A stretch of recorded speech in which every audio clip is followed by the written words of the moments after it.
आज की इस वीडियो में हम जानेंगे कि कैसी होती है पनडुब्बी में नाविकों की जिंदगी।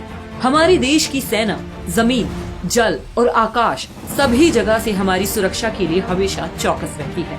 लेकिन दोस्तों, हमारे देश के कुछ सैनिक ऐसे भी हैं जो दिन रात जमीन या आसमान के बजाय समुद्र में हजारों फीट पानी के नीचे से देश की सुरक्षा में लगे रहते हैं। ये वो नाविक हैं जो पनडुब्बियों के अंदर कई कई महीने रहकर देश की सेवा करते हैं।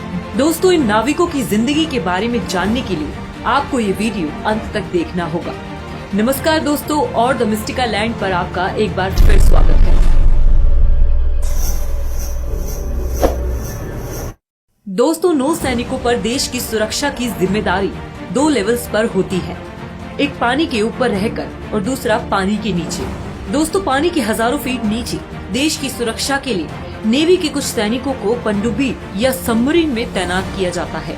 इस विशिष्ट सेवा के लिए सैनिकों का चयन अलग अलग डिवीजन से उनकी अपनी इच्छा, ट्रेनिंग और मेडिकल मानकों में उनके प्रदर्शन के आधार पर किया जाता है। सबमरीन में तैनात इन 9 सैनिकों का जीवन आसान नहीं होता।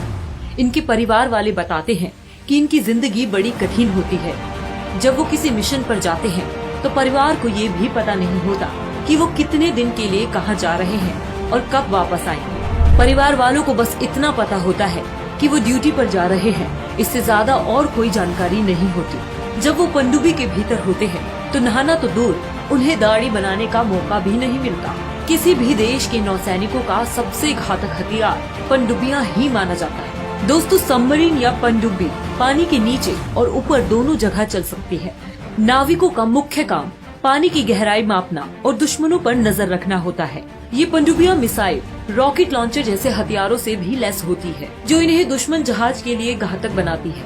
इसमें तैनात सैनिक किसी की नजर में आए बिना ही दुश्मनों के घर में घुसकर उसको तबाह कर वापस आ सकते हैं। लेकिन दोस्तों, जिस समय ये सैनिक पनडुब्बी में तैनात होते हैं, उस दौरान इन्हें कई तरह की मुश्किलों का सामना भी करना पड़ता है।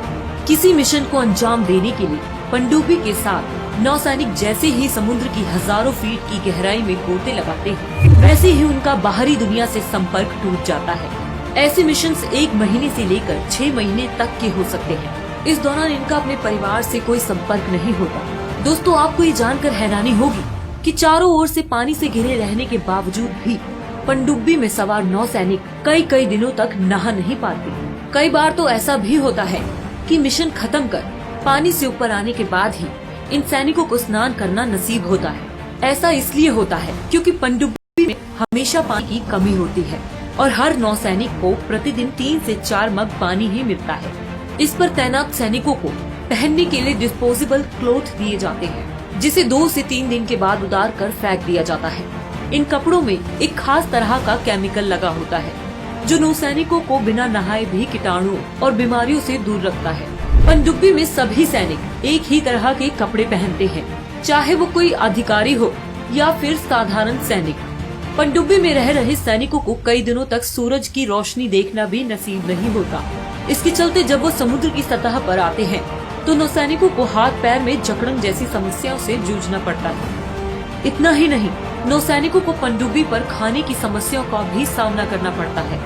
खाने के लिए इन्हें बिना तड़के की दाल, रोटी, चावल और बेहद कम मसालों वाली सादी सब्जी दी जाती है। खाने की चीजें ताज़ा नहीं होती, बल्कि टिन पैक डब्बों में मिलती है। खाने का सामान भी सीमित मात्रा में होता है। खाना बनाते समय इस बात का ध्यान रखा जाता है कि ज्यादा धुआं ना उठे, इसलिए खास तौर से सादा खाना बनाया जाता है। अगर मिशन निश्चित अवधि से ज्यादा समय तक चलता है तो उन्हें पनडुब्बी में उपलब्ध खाने से ही काम चलाना पड़ता है। पनडुब्बी जब भी समुद्र के अंदर जाती है तो उसके साथ डॉक्टर और प्राथमिक चिकित्सा का सामान साथ होता है, क्योंकि अगर किसी को उल्टी या चक्कर जैसी परेशानी होती है तो तुरंत इलाज किया जा सके। अंदर काफी सारे उपकरण लगे होने के कारण सोने की जगह बहुत ही कम होती है, इसलिए पनडुब्बी में नौसैनिकों की सोने की शिफ्ट लगाई जाती है। मिशन के दौरान सैनिकों को 5 से 6 घंटे सोने का समय मिलता है। पनडुब्बी में सोने के लिए आमने सामने 2 कंपार्टमेंट होते हैं और वहाँ का तापमान बेहद गर्म होता है, इसलिए कभी कभी कुछ नौसैनिक वहाँ भी सोने जाते हैं। यहाँ मिसाइल और टारपीडो रखे होते हैं, क्योंकि ये जगह पनडुब्बी की दूसरी जगहों के मुताबिक ज्यादा ठंडी होती है। अगर हम ये कहें कि भारतीय सेना की ये फौलाद दुनिया की सबसे खतरनाक नींद लेते हैं, तो गलत नहीं होगा।